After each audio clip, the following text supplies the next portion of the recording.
Why did they choose her? That was the question echoing in her mind as she stood at the far end of the briefing room, a thin folder clutched in her hands. No one had given her the answer, not directly. The orders were simple: infiltrate, confirm, eliminate. But the silence in the air, the glances that slid away when she tried to meet them, told her there was more. Something unspoken, something that gnawed at the edges of her trust. She adjusted her shoulders beneath the faded olive-green shirt, the one she'd worn for years, patched at the seams where fabric had frayed from too much crawling on rough earth. It wasn't the uniform that made her feel out of place. It was the way everyone else seemed to know more than they let on. And she, despite being the one sent into the dark, was kept at the edges of truth. The colonel's voice broke her thoughts, calm, firm, and final. Coordinates are set. Window is small. You'll have one shot. One shot. She almost smiled at the irony. A sniper's life distilled into those words. One chance to make it right. One chance to fail. Her rifle case leaned against the wall, silent as a secret. She could almost feel its weight in her hands, the cold steel pressing into her shoulder, the stillness that always came before the trigger broke. But tonight felt different. She didn't yet know why, only that the air in the room seemed heavier than usual, thick with things unsaid. When the briefing ended, the others filed out without a word. She lingered, staring at the map pinned on the board. A red circle marked the target building, tucked deep in a crumbling city where no law had held sway in years. Intelligence claimed a figure inside was orchestrating chaos, attacks that had already cost lives. But names were missing, motives blurred. And there was something she hadn't told them, not yet.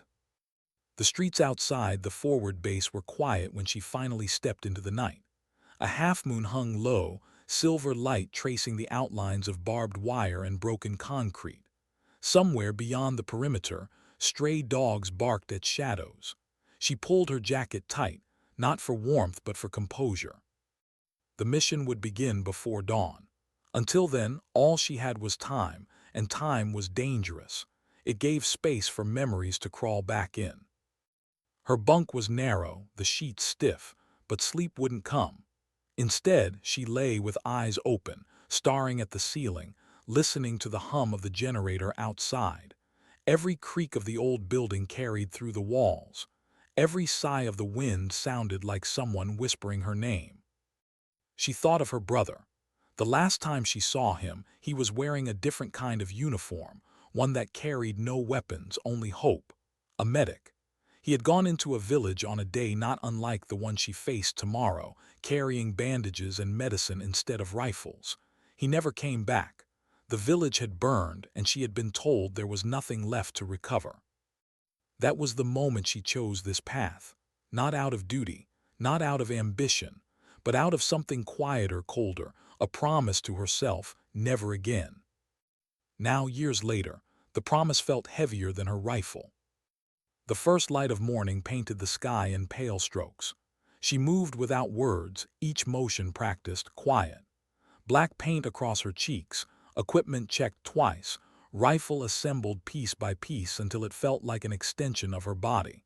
Her hands were steady, but her chest carried the weight of something she couldn't name. In the transport vehicle, no one spoke. The men around her avoided her eyes as if looking at her too long might reveal something. She caught fragments of whispers, the kind soldiers traded when fear edged their confidence. But fear was honest. Fear, at least, told the truth. They dropped her at the edge of the ruined district. The others would set a perimeter, keep the exits watched. She would climb, wait, and watch. And when the time came, she would pull the trigger. That was the plan. Simple, clean. But when had war ever been clean? She moved through the skeleton of the city, boots crunching on glass, walls scarred by years of gunfire. The air smelled of dust and ash, mixed with something metallic that never seemed to leave these streets. Somewhere, a radio crackled with static, then silence. She reached the vantage point just as the sun crept higher, bathing broken rooftops in a pale glow. From here, the target building was clear. 3 floors, windows shattered, banners of old fabric fluttering in the wind. She set her scope, adjusted the bipod, and let her breath slow. Time blurred in the quiet. Waiting was always the hardest part.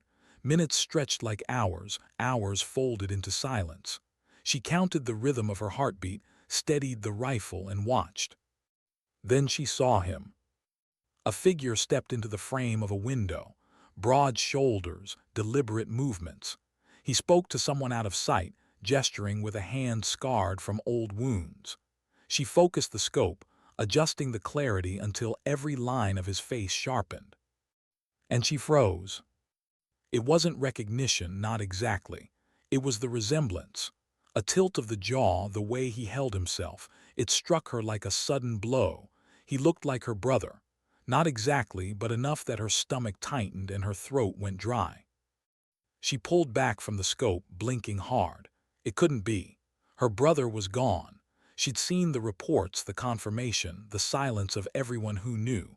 Yet something inside her whispered doubts she'd buried long ago. She forced herself back to the scope. The man was still there, speaking, unaware of the crosshairs resting on him. Orders said he was the source, the cause of suffering, the one who needed to fall. But what if they were wrong? Her finger rested near the trigger, but her mind spun. If she fired, the mission would be over. Clean, simple, just like they said. But if the intelligence was wrong, if the resemblance meant more than coincidence, then this shot could shatter more than a mission. Her earpiece crackled. "Do you have eyes?" She hesitated before answering. "I see him." A pause, then the voice again, sharper. "Take the shot when ready." Her breath caught.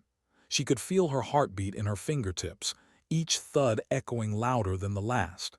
She shifted her position, steadied her hands, but the doubts wouldn't leave. The wind shifted, carrying the faintest scent of smoke. Somewhere, a child's laugh broke through the silence, carried from streets below where life still tried to exist among ruins. She closed her eyes for half a second, letting the sound ground her, remind her of what was real. When she opened them, the man had stepped back into the shadows. The window was empty.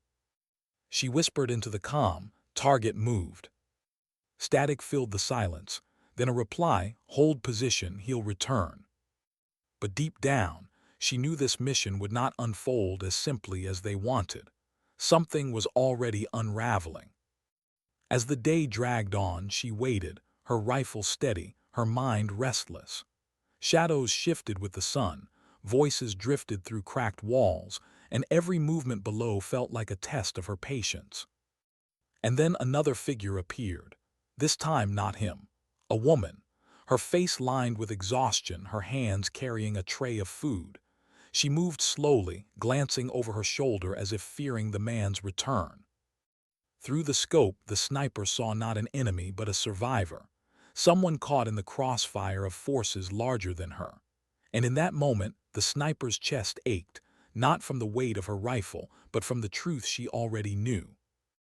This mission was never about simplicity, never about clean orders. It was about something darker, something they hadn't told her. She lowered her rifle, her breath trembling, and whispered to herself, almost too quietly for even her own ears. "What aren't they telling me?" Why had the woman's face stayed with her? It shouldn't have. Civilians always moved through her scope like shadows, background noise in a world that demanded focus. But this time, she couldn't look away. The woman's eyes carried something fragile, something that reminded her of the promises she had once made. The comm crackled again. "Target will reappear, hold steady." Steady, that was the word they always used, as if stillness could erase doubt, as if a body could be calm while the mind screamed. She adjusted her scope anyway, controlling her breath, trying to slow the storm inside her chest. But her hands lingered just a little too long on the rifle, her gaze searching not only for the man she was ordered to eliminate, but for something else, proof. The building across the street remained silent. Shadows shifted as the afternoon wore on. She traced the edges of broken windows, peeling walls, and the banners hanging limp in the dusty air. Every detail etched into her vision like scars into skin. And yet, beneath it all, she felt a growing unease. Why him? Why now? Why her? Her finger brushed the trigger and memory returned uninvited. Her brother's voice, softer than hers, steady in a way she could never be. You can't heal the world by breaking it. But what else had she done? What else was left? Footsteps echoed below her perch. She shifted slightly, careful not to let the movement catch the light. A boy, no older than 12, ran across the street with a bundle of cloth clutched against his chest. He darted into an alley, vanishing as quickly as he appeared. She swallowed hard. War didn't end childhood, it simply stole it sooner. Her comm whispered again, low and impatient. Status. She pressed the mic, keeping her tone flat, still waiting. But her heart was no longer waiting. It was racing ahead, trying to piece together threads that didn't fit. And then movement. The man returned, framed again by the jagged window. This time he carried papers, setting them on a table near the wall. His hands moved with precision, arranging, gesturing to someone still out of sight. She zoomed in, every detail sharp. The scar along his cheekbone, the faint limp as he shifted weight, and again, the resemblance that struck like a blade twisting deep. Her breath hitched. Her brother's last photo had been blurred, taken by a villager who fled the smoke. The same angle, the same jawline, but photographs deceived. Memory deceived even more. Her scope locked on his chest. The shot was clear. Orders were simple. Do you have him? The voice in her ear carried no hesitation. She said nothing. Confirm. Her lips parted, but words refused to come. Her breath was uneven, her pulse thundering louder than the wind. For the first time in years, the sniper inside her, the one trained to silence doubt, to cut cleanly between hesitation and action, was trembling. Because there was something she hadn't told them, not yet. When she finally spoke, her voice cracked in a way she hated. Target confirmed, holding. A pause, then curtain cold, take the shot. Her finger rested on the trigger. The moment stretched, fragile as glass. Through her scope, the man bent over the papers, unaware that death waited in the crosshairs. She could end it all in a heartbeat. And yet she lowered her rifle. I don't have the angle, she lied into the comm. Static silence, then frustration biting at the edges of command. Copy, wait for the window. She exhaled slowly, letting the rifle rest against the ledge. Her hands were steady again, but not because she was calm. Steady because she had made a choice, even if only for now. The woman reappeared in the room, setting a cup of water near the man. Their exchange was quiet, ordinary. Not the movements of monsters, but of people. People who, perhaps, were caught in something larger than themselves. The sniper leaned back, her gaze drifting from the scope to the horizon. The sun was sinking, painting the ruins in gold. Beauty had no place here, but it arrived anyway, indifferent to the ugliness of men. She thought of the colonel's words, of the silence in the briefing room, of the way no one had looked at her directly. They had chosen her not because she was the best shot, though she was. They had chosen her because she wouldn't ask questions. But now questions were all she had. Hours passed. The city fell into night. Lanterns flickered in the streets, small fires burned in barrels, shadows moved like ghosts across rooftops. Her muscles ached from stillness, but she didn't shift. Every sound, every flicker of light, every whisper of wind pressed against her senses. And then a voice close. Why aren't you firing? She froze. The words hadn't come through her comm. They had come from behind her. Slowly she turned her head. A soldier from her own unit stood at the entrance to her perch, rifle slung casually, eyes sharp. He had followed her, watched her. You had him in your scope, he said, his voice low, edged with suspicion. Everyone saw, why didn't you take it? Her jaw tightened. The angle wasn't clear. He smirked, not believing her. Funny, looked clear to me. For a moment silence stretched between them, heavy with unspoken threats. Finally, he stepped closer, lowering his voice further. "Be careful, soldier. You don't want command to think you've gone soft." And just like that, he was gone. She sat in the silence he left behind, her hands clenched into fists. Gone soft. The words stung, not because they were true, but because they were. She was harder than anyone in that base. Hard enough to follow orders without question. Hard enough to bury the past. Hard enough to lie to herself. Until now. The night deepened.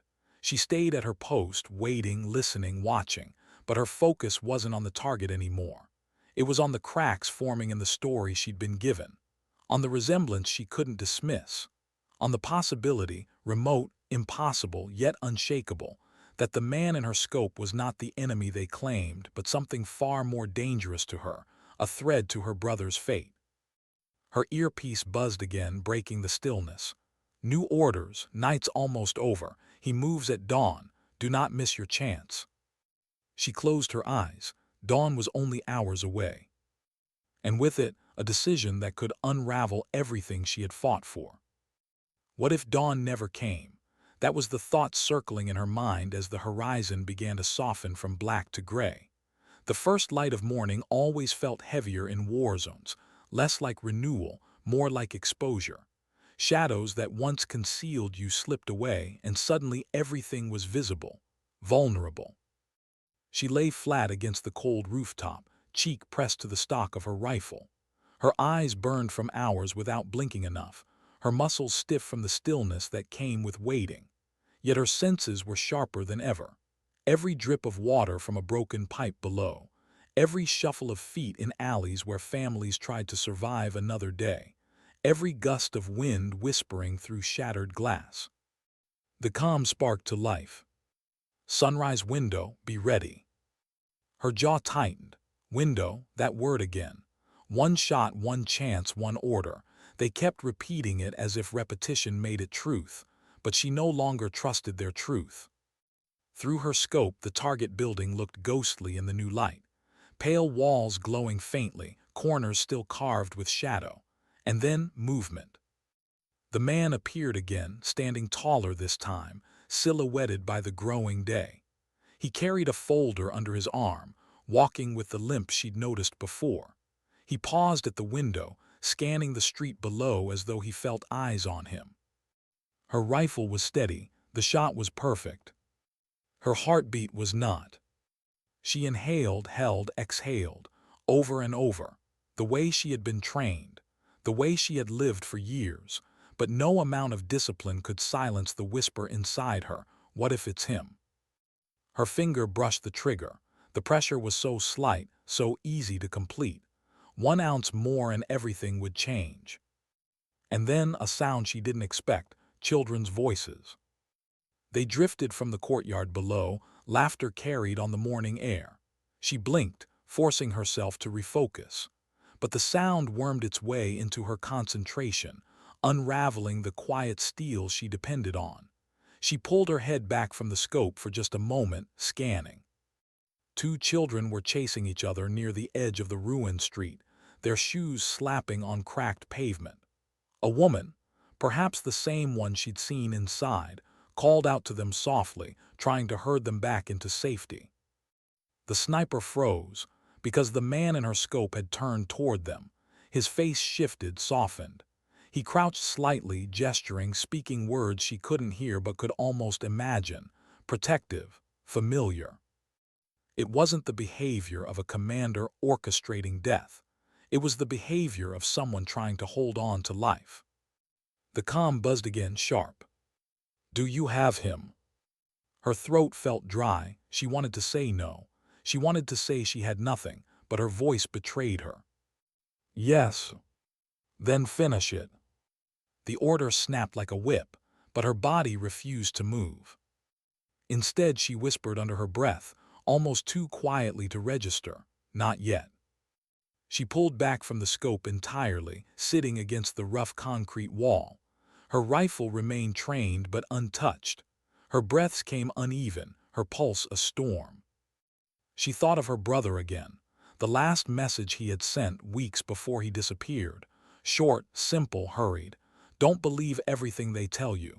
People here, they're not what you think. At the time, she thought he meant the enemy. She thought he meant danger. Now she wasn't so sure. Boots crunched behind her. She turned quickly, hand already moving toward her sidearm. But it wasn't another soldier. It was a local boy, the same one she'd seen darting through the street yesterday. He must have followed her, climbed the stairs, slipped through shadows. He stood there silently, holding the bundle of cloth she'd glimpsed before. Slowly, carefully, he unwrapped it. Inside was a photograph, worn, creased, edges torn. He held it out toward her with trembling hands. She hesitated, then took it. Her heart nearly stopped. It was her brother. Not a blurry, half-burned image like the one the army had shown her after his death. This was clear, recent. He was alive in the photo, thin, exhausted, but alive, standing beside the man she'd been ordered to kill. Her breath caught.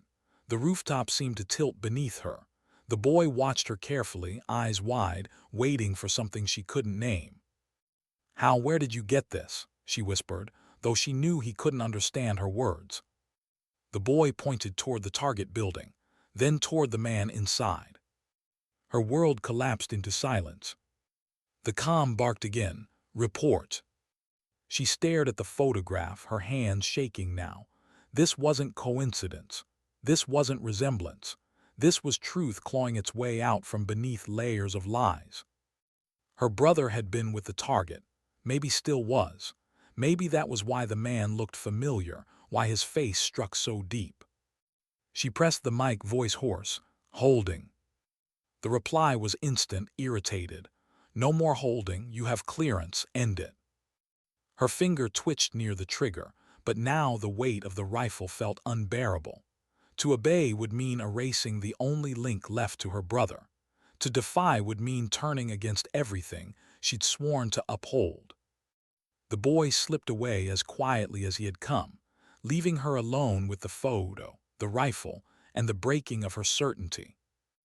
Hours stretched, each second scraping at her nerves. The target moved in and out of view. Soldiers shifted in the streets. Distant gunfire echoed from another part of the city, but all she could see was the photograph. Finally, the voice in her ear grew harder, colder. "You've delayed long enough. Command suspects compromise. Do it now or we'll assume control." Her stomach twisted. Assume control.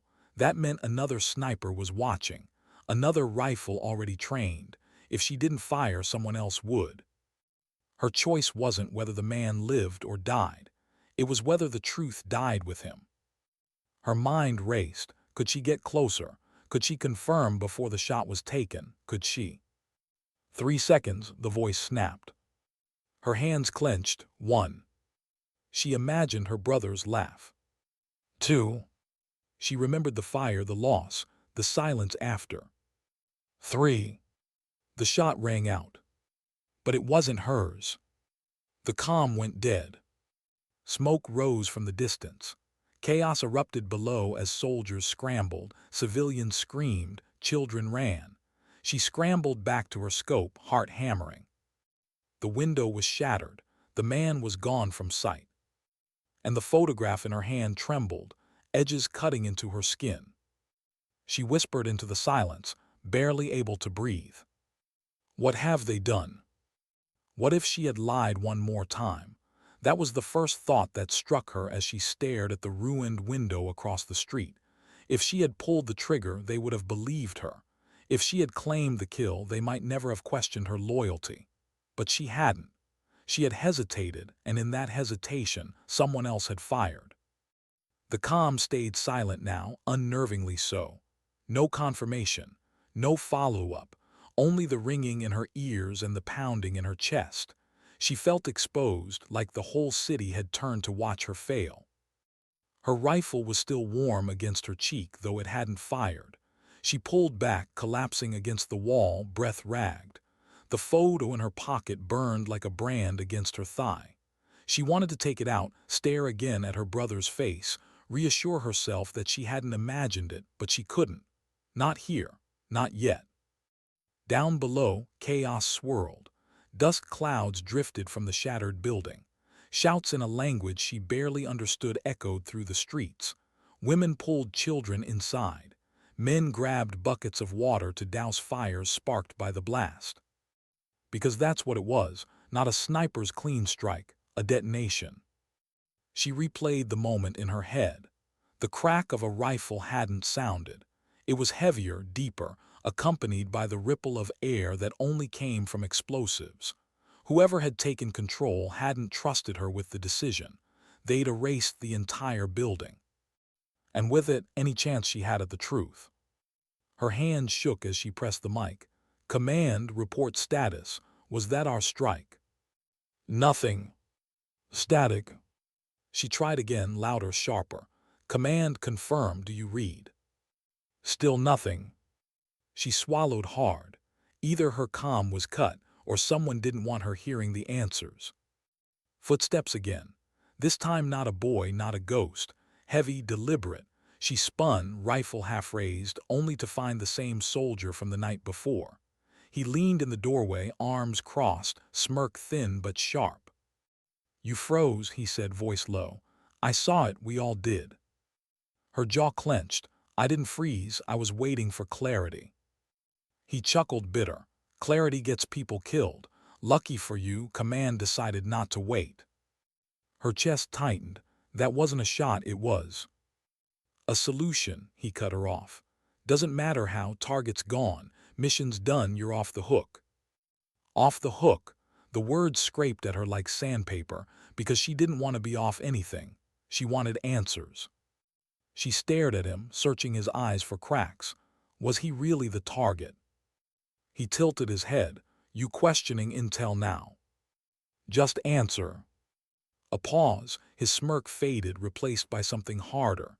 "Intel's above our pay grade. We do the job, we don't ask." But she could tell by the flicker in his gaze. He'd asked himself once too, and he hadn't liked the answer. When he left, she finally pulled the photo from her pocket. Her brother's face stared back, clear as the sunrise that now bathed the city in harsh light. He had been there.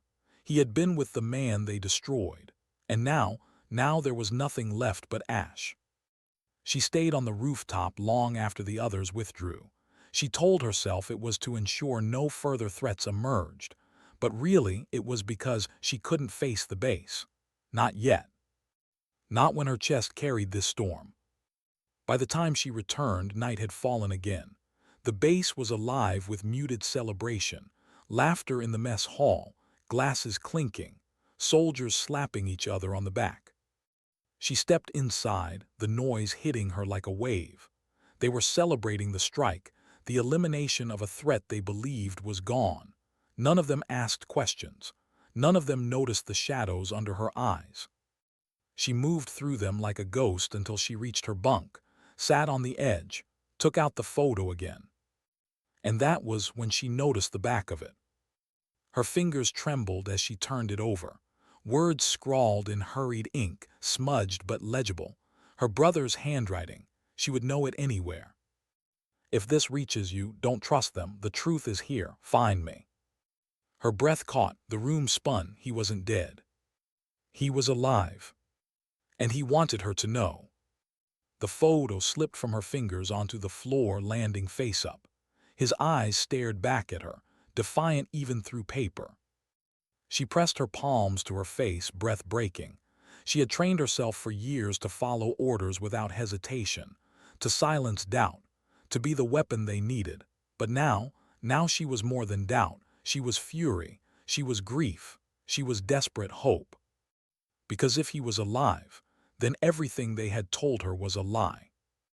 And if everything was a lie, then her mission had only just begun. She didn't sleep, couldn't. Instead, she waited until the noise of celebration dulled, until soldiers stumbled back to bunks. When the base was quiet, she slipped into the comms room, heart pounding against her ribs.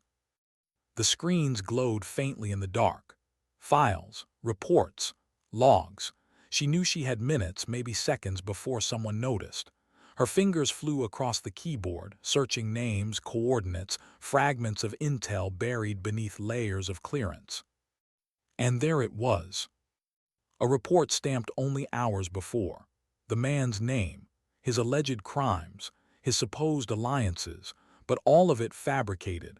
She could see the inconsistencies, the recycled phrases, the sloppy cut-and-paste of false evidence. Someone had built an enemy out of shadows. And worse, her brother's name appeared, not as missing, not as dead, as asset compromised. Her blood ran cold. Asset, not soldier, not medic, not brother. To them he was a tool, something expendable.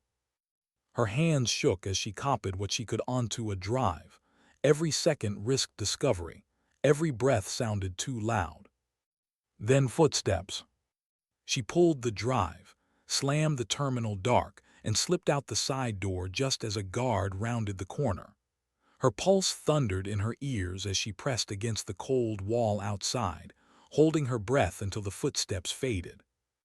The drive in her pocket felt heavier than her rifle ever had. Back in her bunk, she stared at it, her mind spiraling. She wasn't supposed to see this. She wasn't supposed to know. But now she did, and there was no unknowing. Her brother was alive. The man they destroyed wasn't the threat they claimed. And she was standing inside the very machine that had built the lie. She sat in the silence, her throat tight, her eyes burning, and whispered to herself, as much a vow as a prayer. They used me, never again. Why did the drive feel like a detonator in her pocket? It was small, nothing more than plastic and circuitry, and yet it hummed with consequence, a weight far heavier than the rifle she'd carried for years. She had always been the instrument, not the author. Now she held the only thing that could rewrite the script. Night pressed against the base like a living thing, soundless and patient. She moved with it, a shadow in a shadow, slipping through corridors she'd walked 1,000 times with new intentions. Her uniform smelled of sweat and dust. The metal of the drive clicked faintly against her thigh. Each step was a risk. Each breath could carry betrayal. She found the rooftop again, the same place where Dawn had given her the photograph. The moon was a thin scythe, and the city below was a scatter of sleeping lights. She sat on the concrete, knees folded, and let the silence hold her. There was fear, undeniably, but beneath it the feeling that had been growing since she'd seen her brother alive. Purpose. Not the military kind, polished and obedient. A rawer, more urgent purpose. She pulled the drive from her pocket and plugged it into the stolen tablet she'd managed to take from a quartermaster, while the mess hall was loud with toasts. Files scrolled past, evidence, receipts, fake witness statements stamped with official seals, names of men who'd never seen the places they were accused of leading, dates that didn't add up, video clips doctored with the same two hands cropping out inconvenient details. And then she saw it. A line item buried in a logistics manifest, a transfer labeled collateral mitigation, routed through a contractor linked not to their command, but to a private security firm with ties to politicians and corporations ashore. The pattern unfolded like a map of rotten roots. Her unit had been a small piece of a bigger machine designed to make chaos profitable. Targets created, threats invented, then neutralized in ways that benefited someone else. She breathed in. The cold night air felt like truth biting her lungs. If she exposed this, the ripple would reach far beyond the ruined blocks she watched. Careers, policies, lawmakers, all tangled into the web that had swallowed her brother. There were risks she could name. Death captured the branding of traitor, but another risk gnawed louder, doing nothing, letting the lie continue, letting her brother's voice be another echo swallowed by the machine. She had to find him. The planning that night was clumsy and fierce. She knew how to move undetected, how to find weakness in walls and patterns in patrols. What she didn't know was how to untangle the threads that led to him without being pulled in herself. So she started small, quiet reconnaissance. A name here, a contact there. She slipped out before dawn, blending with the city's early scavengers and tradespeople. The streets smelled of damp bread and oil, a normality she'd once taken for granted. Children ran barefoot past rubble, their faces smudged but unbent. She felt a strange pang watching them. She was trained to be a blade of consequence. These children were proof that consequence had faces, and they were not abstract. Her first stop was the tea stall outside the market, an unremarkable place run by an older man whose hearing was as sharp as his memory. People came to him not just for sweet tea but for gossip that could be currency. She sat, ordered nothing, and watched. He studied her quietly, then nodded as if receiving an old debt. "You look like you carry storms," he said in the common dialect, voice warm and blunt. She smiled, a small, brittle thing. "Maybe I do." He gave her a look, then leaned in. "You're not from here, but you have the eyes of one who notices things. What do you seek?" She sat back, weighing. She could lie, make up a purpose, but the risk of wasted time felt heavier than the risk of truth. "My brother," she said. The words felt like a confession. "They told me he was gone." The man's expression shifted. Pity and annoyance warred on his face. "Gone can mean many things," he said. "You have a name." She told him. He hummed, thinking, fingers drumming the worn wood of his stall. "There's a woman who cleans the school 2 streets over. She knows everyone's comings and goings. If your brother been seen, she'll know." Gratitude was a thing she didn't show easily, but it felt honest in the moment. She left a small coin on the counter, payment and thanks, and slipped away before she could be noticed as anything more than a passerby. At the school, children banged at chalkboards while the woman she'd been told about swept under benches. Her broom moved like a metronome, and when she looked up, her eyes measured the soldier in the doorway like a scale. The woman's name was Amina, and she was a map of grief in slow motion, a mother who had lost a son to a firefight 2 years ago, her voice still raw when she spoke. She did not like soldiers. Soldiers, in her mind, had taken more than they'd given. Yet there was something in the protagonist's insistence that softened her. "You want my eyes?" Amina asked. "You must give something in return." "What?" The question came out sharper than she intended. Amina chuckled, not unkindly. "A story, a truth. Tell me why you won't settle for what others tell you." So she did. She told Amina pieces of a life hard carved. The medic brother, the burnt village, the long vigil of grief that had pushed her into service. Amina listened, dusting, pausing, letting the words sink. When she finally spoke, it was soft. "There's talk of a man who walks with a limp and keeps to the building near the old fountain. He helps where he can. If I were you, I'd look at the vendors who sell bread near that street. They barter with anyone." Small directions, not proof, but directions were currency now. She moved through the market again, noticing the rhythm of trade, the silent signals between vendors. A child pointed the way with a stick. A woman nodded and motioned toward a back alley stall. She followed both, careful, learning to read the city's script. Near the fountain, a man with calloused hands sold flatbreads. He knew food and hunger, he knew faces. She offered him a coin and a smile that said nothing. He handed her a bread, eyes scanning. "You look like one who remembers what love costs," he said, handing it over as if paying forward a memory. "You looking for someone who helps?" She lied, "Maybe." He gave her the smallest arrow of a nod. "He comes at dawn. He trades medicine for bread, goes by the name Karim." Karim? The name sat in her mouth like a found stone. It didn't match the paper's names, but then the truth rarely matched paper. It matched a life, a medic, a limping man, someone who helped and then disappeared. She moved deeper into the web than she'd planned. Each contact felt like walking along the edge of a roof. One wrong step and she'd plunge. Men watched her sometimes too long.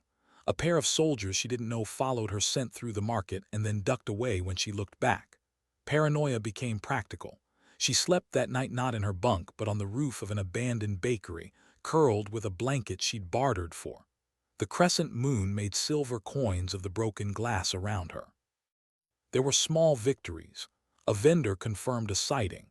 A child drew a map in the dirt where the man had been seen carrying a pouch of medicine. A nurse in a battered clinic whispered that Karim, yes, a medic, had treated people with burns from a blast last month. Each detail stitched a seam between rumor and reality. But there were costs. A patrol caught her once near the fountain. She lied smoothly, offered her papers, and smiled with the practiced emptiness of someone who could sell a story. They let her pass, but their watchful gaze lingered. That night, someone left an unsigned note in her bunk. Some truths get you killed. Some truths get you used. Her chest burned with both fear and anger. She thought of the man they'd incinerated, of the photo folded in her pocket, of the lines scrawled across the back. "Find me." She was getting closer, closer enough that the air tasted of danger and of possibility. On the third day, she followed a boy she'd seen near the fountain. He led her through alleys smelling of boiled lentils and diesel, past a shuttered carpentry shop where an old radio played a static-choked broadcast. At the end of a narrow lane, a door ajar, she slipped inside. The room was dim, lit by a single bulb. Shelves lined the walls with tins, bandages, jars of herbs. A man sat at a table, hunched, cleaning a set of surgical tools. When he looked up, she felt her world tilt. He was thinner than the photo, hair longer, his shoulder scarred. He had the same jaw that had haunted her since the briefing room. He had Karim's limp as he favored one leg to tie a bandage.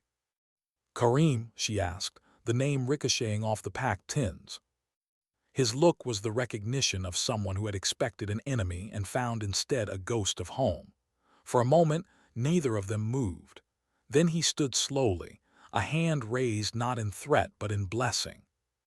"You shouldn't be here," he said softly, voice rough from smoke and words. "You could be killed."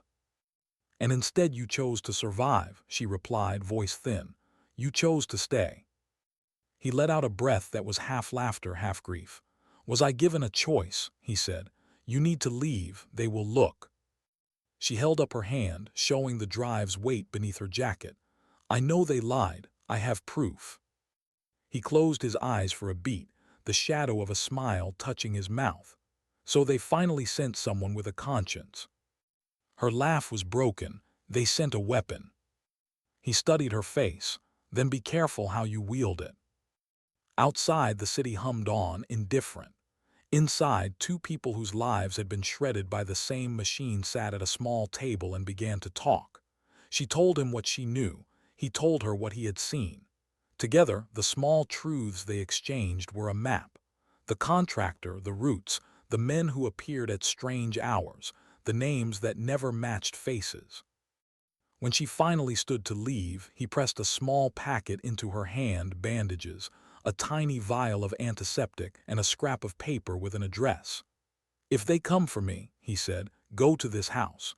My sister will hide you. She will know where else to look." She nodded, throat tight.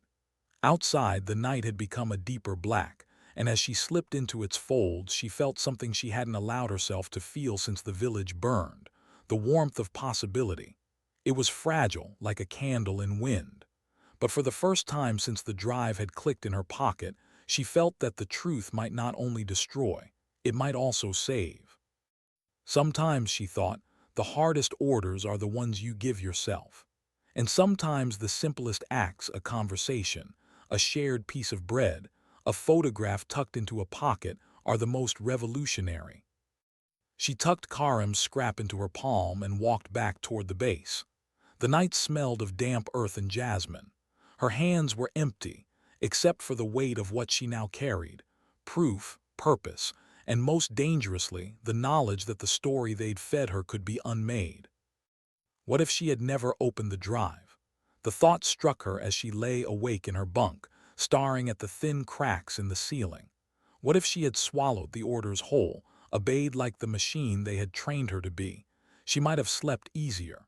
She might have believed she was righteous. But sleep and righteousness felt hollow when you knew your brother had been erased by a lie. Her hands fidgeted under the blanket, gripping the small scrap Karim had given her. The address, written in uneven ink, seemed to pulse like a heartbeat. Somewhere beyond those numbers and letters, a woman she'd never met was tied to the same truth. And if Karim's trust in her was real, then that woman might be the key to spreading what they now carried. Morning came heavy and suspicious. The bass felt louder, as though whispers traveled faster than boots. She could feel eyes brushing against her, measuring her presence. searching for the slight hesitation that gave someone away. She forced herself to move with practiced calm, to laugh at a joke she didn't hear, to eat without choking on the tension clawing her throat. By noon, the order came. A briefing, small team, recon near the border. The same kind of mission she'd been sent on dozens of times, but this one, she sensed, was not about the mission at all. It was about her. In the tent, the commander's voice was firm, clipped, neutral, too neutral. You'll move out before dusk, simple sweep, eyes open. He didn't look directly at her. That, more than anything, was proof. Someone had begun to suspect. The ride out was a silence disguised as routine. Trucks rattled over dirt, weapons rested against knees, men tried to mask nerves with jokes. She kept her head bowed, pretending to doze, but her thoughts spun fast. If this was a test, then survival meant playing their game and finding a way to slip from it before the trap closed. They dismounted near a broken ridge where jagged stones cut shadows into the dirt. The sun bled low, casting orange fire across the horizon. She took her position, rifle ready, eyes scanning the emptiness. Too quiet, too staged. An hour passed before the first sound. A distant crack, not gunfire, not exactly. Something staged. The unit shifted, restless, muttering. She watched their movements, one too close, another edging behind her line of sight. That's when she knew. They weren't here for reconnaissance, they were here for her. The first shot was a warning. It hit the ground near her boot, spraying dust. Instinct roared. She dropped, rolled, returned fire, not to kill but to scatter. The night split into shouts, confusion. She moved downhill, low and fast, knowing the terrain gave her only minutes. Bullets sparked against stone, but none close enough to claim her. Her lungs burned. Her body was a machine of reflex and fear. But inside, her heart whispered the only truth that mattered. They had marked her expendable, and that meant she was closer than ever to the core of their secret. She moved through a gully shallow but lined with brush. Darkness gathered fast, giving her cover. Her breath slowed. Her pulse steadied. She had done this before, hunted and escaped. But this was different. She wasn't running from an enemy. She was running from her own. At the ridge's base, she found a dry culvert. She crawled inside, listening. The voices above were fractured, some shouting to advance, others hesitant. She caught fragments. She knows, get it done, no loose ends. Loose ends, that's what she was now. Hours passed before the pursuit faded. The night swallowed the noise, leaving her alone with the hum of crickets and her own ragged breath. She didn't dare sleep. She traced the scrap in her pocket, feeling its edges. The address was more than ink now. It was a compass, and if she didn't follow it soon, she would never live to see what it led to. By dawn, she moved, slowly, carefully, cutting across fields until she reached the faint outline of a town on the horizon. It was smaller than the capital, quieter, poorer, but alive. Smoke rose from chimneys, animals brayed in courtyards. She pulled her scarf tighter around her face and slipped into its narrow lanes. The address led her to a pale house with a blue door, worn from weather. She hesitated, hand hovering just short of knocking. What if it was a trap? What if Karim had been forced to lead her here, knowing she'd walk straight into their arms? Her knuckles touched the wood before her doubt could finish. The sound was soft, almost cowardly, but the door opened anyway. The woman inside was younger than she expected, maybe in her late 20s, with dark hair tied back and eyes that studied her with a mix of suspicion and weary kindness. "You shouldn't be here," she said before the protagonist could speak. "He sent me," she whispered, pulling the scrap from her pocket. The woman's expression softened, only slightly. "Then you'd better come inside before someone sees you." The room smelled of bread and laundry soap. Simple, human smells. For a moment, she almost felt like she'd stepped into a life untouched by war. But the barred windows and the nervous way the woman checked the street reminded her. Safety was always temporary. "My name is Layla," the woman said finally, "Karim's sister." The protagonist sat at the edge of a wooden chair, her rifle leaning against her knee. He's alive. I saw him. He told me about you. Layla exhaled, relief threading through her. Then he still fights. Good, but it won't be long before they find him, or you. They already know too much. From a cupboard, Layla pulled a tin box. She opened it to reveal folded papers, receipts, photographs, more pieces of the puzzle. Evidence Karim had smuggled out, quietly, bit by bit. These were meant for someone outside, Layla explained. But we've never had a way to get them there. Every path is watched. Every courier disappears. The protagonist reached into her jacket and placed the drive on the table. Layla's eyes widened. Then maybe, she said softly, this is the way. They sat in silence, both women staring at the objects between them. Metal and paper, proof and possibility, the weight of everything they'd risked. The protagonist felt something shift inside her. This wasn't only about her brother anymore. It wasn't even about her own survival. It was about every lie that had been crafted, every voice that had been silenced. But with that realization came fear sharper than any bullet.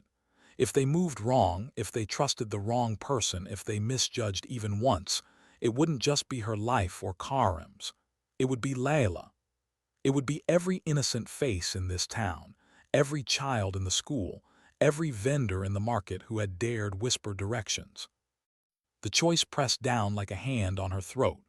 Move forward and risk everything, or bury the truth and live as their weapon forever. Outside, the town carried on. A dog barked. A child laughed. The bread seller shouted prices into the air.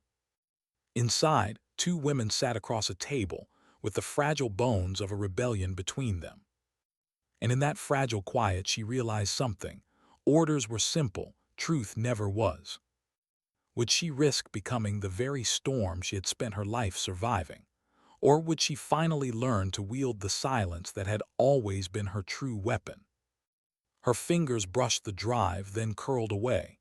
The decision was coming, and once she made it, there would be no turning back. Why did the room feel too small for the plan? It should have been large enough for two women bent over maps and metal, for whispers that moved like careful knives. Yet the air pressed close, as if the walls themselves were listening. She found that everywhere now, space seemed to contract the closer she got to truth. She studied the papers on the table, her finger tracing roots and names until the ink blurred into meaning. The drive lay between them like a heart in a cupped hand, its plastic case ordinary and lethal. Layla had brewed tea that tasted faintly of mint and worry. Karim's handwriting had smudged on one folded page, a line repeated in a margin, over and over. Follow the contractors. They never clean up after themselves. Determined. That was the first honest thing she felt that morning. Not the dull, obedient determination of a soldier carrying out orders. This was a steadier thing, carved from grief and sharpened by the kind of righteous anger that doesn't need cheering. It wanted movement. It wanted consequence. They made a plan that felt like a whispered prayer, a leak, evidence to the outside world. A journalist who still remembered the old ethics and who owed Layla's uncle a favor. A safe house where files could be copied and passed along. A route that avoided main roads and surveillance cameras, using vendors and children as human cover. It was precise, nimble, dangerous in a way that felt honest. "You'll have a window at dusk," Layla said. Her voice was low and steady, but her hands betrayed her nerves as she folded another scrap of paper. "The courier we used long ago, he still runs the Western Bazaar at closing. He trusts the wrong people, but he owes me. He'll take it." The protagonist nodded. Hope flickered small, bright, easily snuffed. Hope was a dangerous companion in war. It could make you reckless, or it could make you brave. She accepted it anyway because the other choices were worse. Silence, complicity, erasure. Karim's file had lines that led like a scavenger's map. Names of shell companies. Receipts for explosives purchased in neighboring provinces. A trail of payments funneled through accounts that bent around official oversight. Each page tightened the noose around the lie the command had fed them. Whoever orchestrated it had used the machinery of war to launder profit and to manufacture enemies. Civilians had been labeled collateral or militants depending on who could be paid. The scale stank of greed, made bureaucratic. They waited until dusk. The town exhaled the day, shop shutters clicked closed, tea urns were emptied, and the last pigeons found roosts among broken tiles. The courier, a man with grease under his fingernails and a limp like a question mark, met her by the fountain. He took the drive with suspicious affection as if it were both bribe and burden. He promised delivery. He promised nothing else. But promises in war are freighted things. They break under weight. They are kept only if keeping them fits someone else's plan. She watched him go, the drive hidden in the folds of his coat. The night swallowed him, and for a heartbeat she allowed herself to breathe. Then the base called. A routine check. Confirm position, the voice demanded. It was small talk with the weight of threat in it. She lied. She gave coordinates that put her hours away. Her mouth tasted of ash. She had lied before. Lying had become a tool of survival. This time it was necessary. The courier didn't return. Hours slid like wet stones. Her phone, old and simple, patched with duct tape, buzzed with no messages. Layla paced the room until the boards creaked.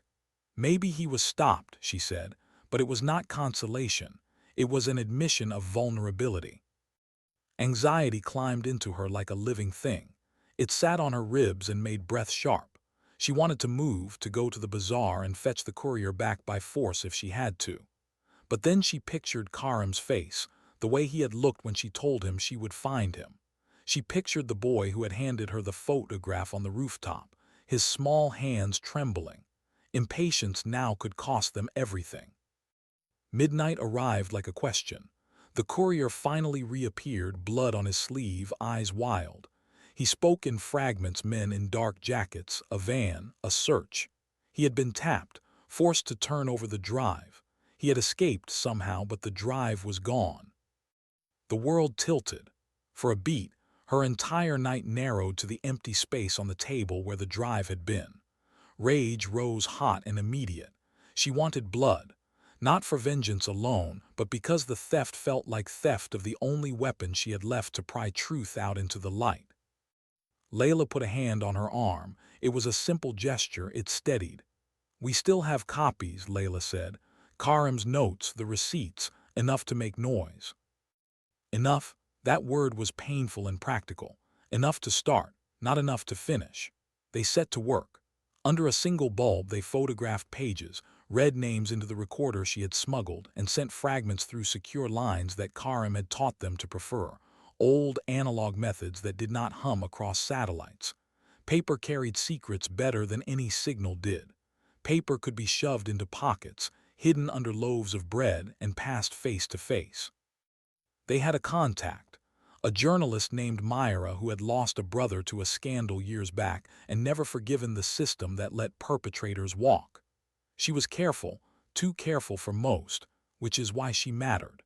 They arranged to meet at an old press cafe on the edge of the city, where the smell of burnt coffee could mask nervous whispers. Myra listened. She did not ask for proof first, she asked for story. She wanted the human texture, names, faces, motives. When Layla and the protagonist supplied it, Myra's jaw tightened in a way the protagonist recognized from soldiers before battle. The journalist's anger was not theatrical. It was precise, measured, quiet with teeth. "If this is true," Myra said, "you will be hunted." "We know," Layla answered, eyes steady. "We accept." Myra nodded once, then added, softer, "But be careful who you trust. Corruption doesn't shout. It whispers with uniforms and paychecks." Small human moments threaded the mission. Myra's cautious humor when she offered them croissants. Layla's trembling laughter when she listed a ridiculous favor she'd owed a baker for hiding a map. The courier's apology, whispered like a prayer for failing them. These were not grandiose acts of heroism. They were the small, ordinary exchanges that held the world together. They made the stakes feel human instead of schematic. They planned the leak carefully. The journalist would publish an anonymized piece tying the shell companies to documented purchases and to a contractor with a name that would sound bureaucratic and clean to most. The story would plant seeds, enough to force investigation, enough to raise questions in oversight committees, enough to alert a few honest lawyers. It would be messy and imperfect, but serious. Truths traveled slowly. They also had to let some small things be ambiguous to avoid giving the command a clear trail back to Layla's town. Days blurred into a disciplined rhythm: gather, hide, feed, sleep, a little, move. The protagonist's life became a string of tiny, intense actions. She felt proud in ways she hadn't expected, not the pride of medals, but a deeper, quieter kind. She was proud because she had chosen not to be an instrument anymore. She was proud because hope, even brittle, had been turned into action. And yet doubt did not leave. Sometimes it arrived as nightmares, flashes of smoke, of the village that had burned. Sometimes it came during moments of odd, small tenderness: a child handing her a piece of bread, a woman waving from a window. The world refused to be simply evil and good. It was messy, populated by people who lived, laughed, and suffered. One afternoon, a man approached the cafe where Myra had set up a clandestine handoff. He was younger than the protagonist expected, but the look in his eye was old. He carried a bag of cameras and a careful smile.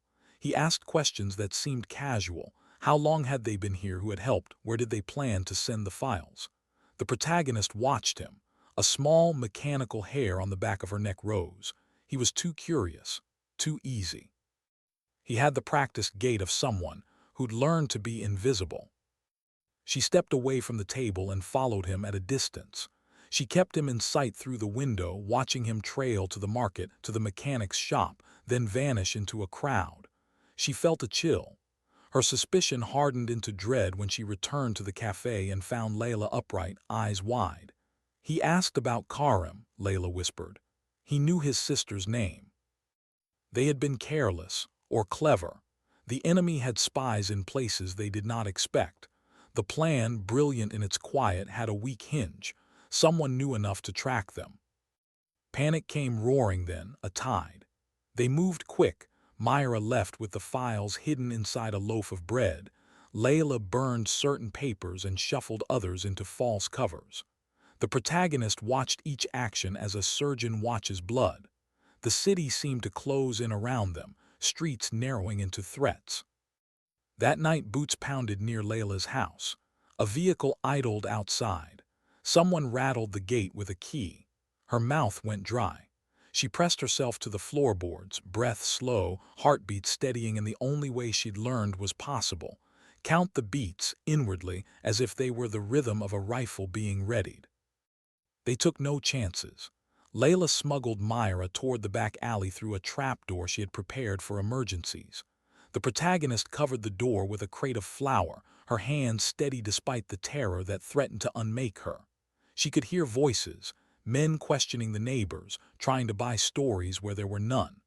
The smell of flour filled the room, like a home that had been frozen mid-task. The search lasted the length of a lifetime. Men knocked, prodded, and left, irritated but without the evidence needed to make arrests. It was as if the command had issued orders to intimidate rather than to arrest, precisely the kind of bureaucratic theater that ensured plausible deniability. When silence returned, the three women exhaled all at once, as if the city itself had been holding its breath. They were shaken, but intact. The leak had been published that morning in a semi-independent outlet with careful redactions. The piece was cautious but daring enough to force the contractor's PR machine to respond. It was a start. But as they scrolled through comments and messages, a new line of evidence unfurled. Someone had posted a photograph of Layla's blue door. It had been taken days ago and the poster sniped from shadows. Hideouts don't last. Comments speculated, accused, and threatened. The image spread like oil on water. Her heart sank, not from fear alone but from a sorrow that tasted like betrayal. The city was small. Safety here had always been a fragile weave of neighbors and small favors. Now it was frayed. Faces that had nodded in passing looked at them with suspicion. Bread sellers who had once offered a nod now averted eyes. The net was closing. She realized something ugly and essential. Truth was not a single flash that cleared everything. It was a chain of small fires lit in wet wood. It took time. It attracted attention. It consumed what it touched. That night she sat on the roof and watched the city breathe under a sky mashed with clouds. She felt proud and afraid at once, two emotions that refused to be cleanly separated. She thought of her brother, of Karim, of the boy who'd handed her the photo. She thought of all the small people who had kept secrets and meals in doorways. And she thought of the choice ahead. They had started a thing they could not easily stop. The leak would force inquiries, perhaps halt the contractor's next shipment. It might, if lucky, buy weeks, enough to find her brother, maybe enough to save him, or it might flush them out and cost lives. She let the rooftop wind take the silk of her scarf. The night hummed. The city breathed. She felt the thin edge of hope and the crushing weight of consequence press against her chest. She had wanted to be a weapon. She had become a witness. In the small hours, as the town slept and a stray dog whined somewhere below, she whispered into the dark, half a vow and half a plea. Find him. Survive. Tell the truth. The wind heard. The sky did not answer. But she was moving forward, and in that motion there was both terror and purpose. The plan would change. They would adapt. They would use shadows as allies and people as their map.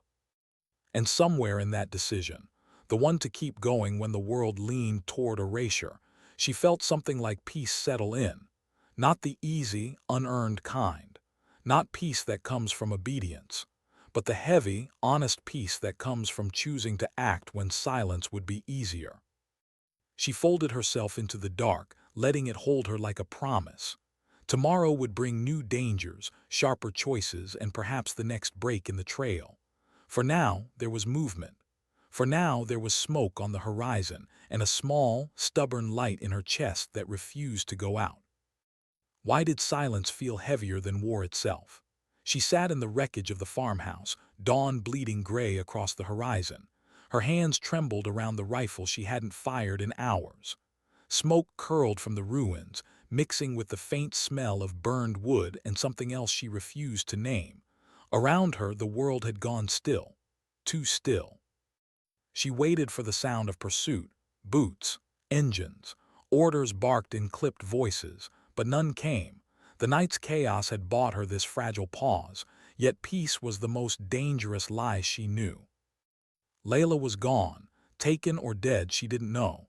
The image of her face, pale in the firelight, refusing to leave her mind. Karim's sister, whose eyes had carried both suspicion and hope.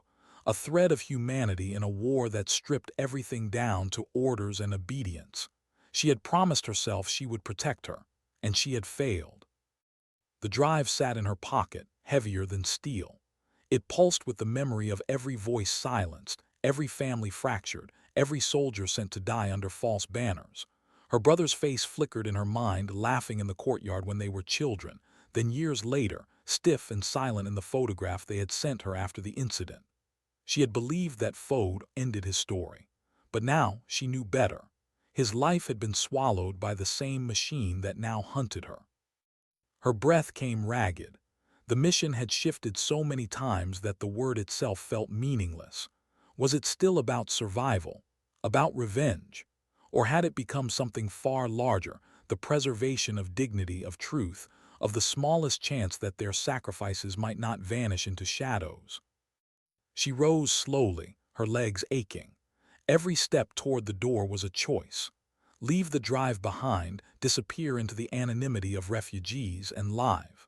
Or carry it further, knowing every mile deeper into hostile land would carve her chances of survival thinner.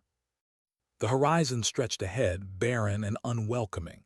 She adjusted her scarf, slung her rifle, and moved. Each crunch of her boots against the dirt whispered a reminder. She was not just walking, she was choosing. By midday, she reached the edge of a river. Its current was sluggish, mudded by debris from upstream. She crouched, splashing the cold water across her face, letting it wash away the sweat and soot. For a moment, she felt small again, like the girl who used to chase dragonflies with her brother before war replaced childhood. But the reflection staring back was not that girl. It was someone else, older, harder, but cracked in ways that would never mend. She didn't flinch from it. She couldn't. The truth of herself mattered now more than the uniform, more than the mission, more than the orders that had burned themselves into her bones. By evening, she found a ridge overlooking a distant city. Lights glittered faint in the dusk, scattered like stars fallen to earth.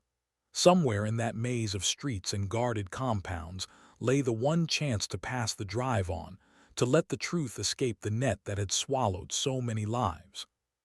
But she also knew cities devoured the hopeful. They were places of betrayal disguised as opportunity.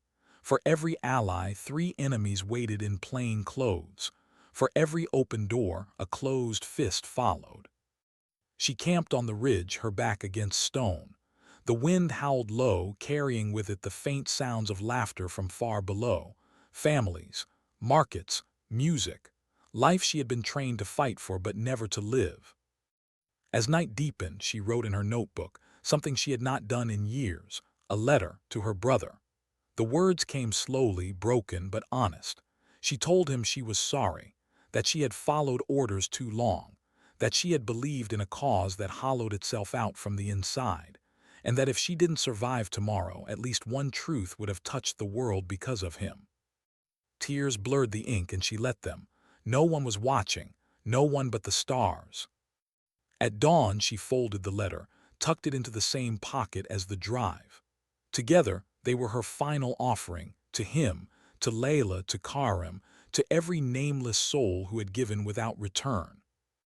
The descent toward the city was quiet, too quiet. No checkpoints yet, no patrols. But her gut told her the silence was not safety. It was a pause before the storm. And she was right.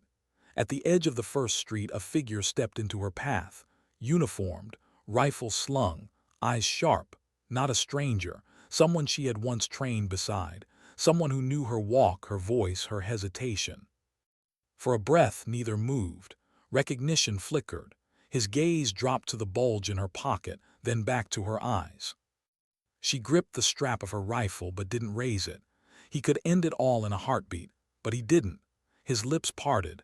His voice was low, almost human. "Go, before I change my mind." Her throat clenched. She wanted to ask why, but questions were dangerous. Silence was safer, so she nodded once and slipped past, her boots heavy against the cracked pavement. Each street after felt narrower, each shadow longer. But she carried more than fear now. She carried the knowledge that even within the machine, small fractures existed. Small moments where someone chose not to obey. By the time she reached the contact point, a rundown cafe with a flickering light, her body trembled from exhaustion. She stepped inside. A man at the back rose, his face half-lit, cautious but expectant. She reached into her pocket, pulled out the drive and placed it on the table.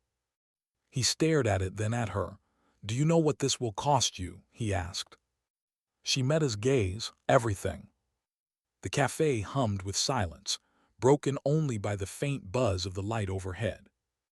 Then she turned to leave. No words of gratitude, no promises, she didn't need them. Outside, the morning air was cold, sharp, alive. She pulled her scarf tighter and walked into the crowd. Her steps were steady now, lighter somehow, though she carried nothing but herself. Behind her, the truth would move into hands, into networks, into the fragile veins of the world. Whether it would survive, she couldn't know. Whether it would matter, she couldn't control. But as the city swallowed her figure, one thought echoed clear. Sometimes dignity doesn't speak. It simply acts. And in that silence, she finally belonged to herself.